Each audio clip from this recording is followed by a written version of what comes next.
দেখো আজকে কিন্তু বানাচ্ছি একটা শ্রী, সেটা হলো মামার বিয়ে উপলক্ষে।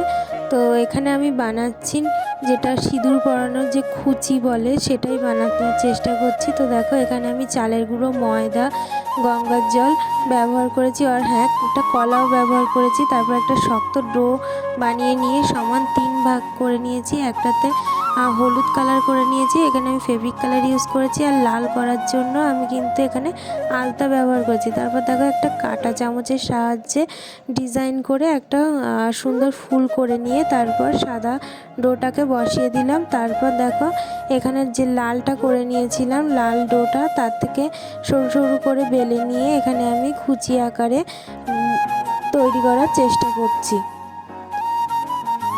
তারপরে দেখো সব শেষে কিন্তু আমি এরপরে একটু আঠা দিয়ে কিছু ধান দিয়ে দিয়েছিলাম যাতে জিনিসটা দেখতে খুব সুন্দর লাগে। আর এখানে কিন্তু আমি কড়িও ব্যবহার করেছিলাম, কড়িটাও কিন্তু এখানে আমি ফেভিকল আঠা দিয়ে জুড়ে দিয়েছিলাম। তো দেখো এটাই ছিল আমার বানানো খুচি। যদি তোমাদের ভালো লাগে অবশ্যই একটা লাইক করো।